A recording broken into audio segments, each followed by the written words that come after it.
Is there a complacency with the illegal and unconstitutional behavior of the military within military ranks? It's like they're complacent about being complacent. So here's what I mean by that is there are people who are being complacent.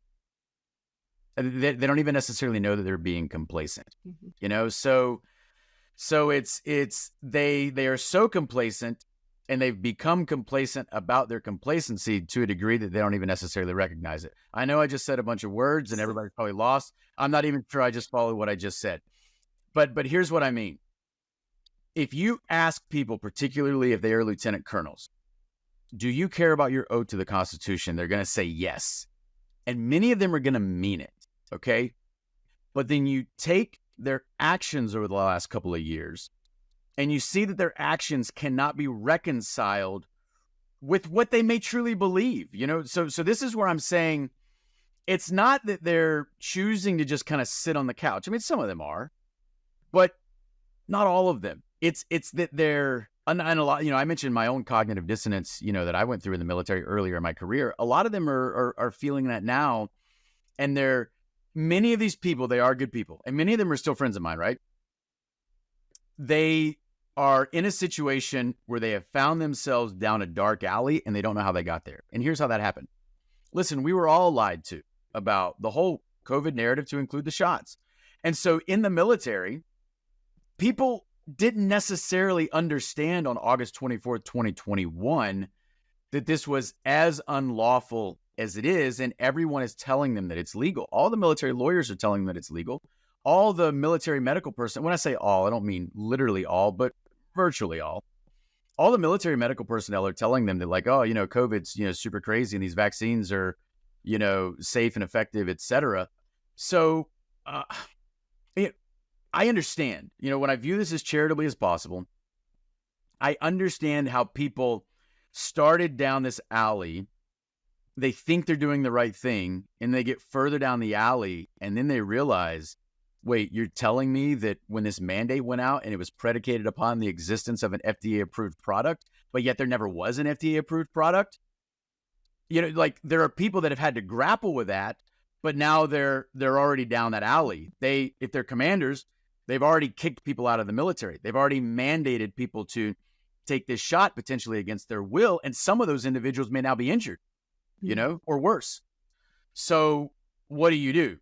And unfortunately, these individuals do not have the depth of character. And I'm just going to call it like it is. They don't have the depth of character or the integrity that once they've gone down that alley to turn around and walk back out. But they didn't mean to go down that alley, if that makes sense. They didn't wake up one day and say, I'm going to violate my oath to the Constitution. And I'm going to break the law. And I'm going to do it in such a way that destroys the readiness of my own unit. They did not wake up on August 24, 2021 and decide to do that. They were victims of a psyop, like, we all were to some degree. And then as more and more information came out and as it became clearly evident that this mandate was unlawful, they just couldn't turn around and walk back out of the alley. And that is a deficiency in courage. I mean, I'll just say that. Yeah, we have a bunch of cowards that are in command across the military. I mean, yes, that's true. Do you think that many commanders actually know that they're in a dark alley? I think some of them do. I think a lot of them do. Now, I think a lot of them are questioning, how did I get here? And they feel very uncomfortable.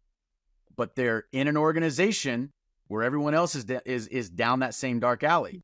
And so it's very easy for them to just kind of continue to go along to get along, and that's unfortunate because, again, it does show a lack of courage and integrity, which I would tell you these are indispensable traits when we're talking about people who are military commanders. Mm-hmm. So what other things did you see as battalion commander that were like destructive policies that would put people in those dark alleys, right? Yeah. So, okay, there's a lot going on in the military right now. A lot of people want to talk about the other policies, kind of the woke policies that are affecting the military. That's true. That stuff is, where has that kind of penetrated to the least degree? I would say in your combat units. Your combat units have been kind of the least resistant to those policies. So when you're in a when you're in a combat battalion, a division like the 101st Airborne, you can stave some of that off to a degree. But I will tell you, I've been out of battalion command now for 2 years, a little over 2 years, right? And I think the military's changed a lot in the 2 years since I was a battalion commander, or in the 16 months since I, left the Army altogether. So when you want to talk about those policies, and then you want to talk about what happened with the COVID shot mandate, I mean, they're separate and distinct, but they're not unrelated. We do have leaders at the top of the military who, in my mind, Brad Miller's opinion, are seeking destruction of military readiness. And yes, that is a threat to national security. Yes.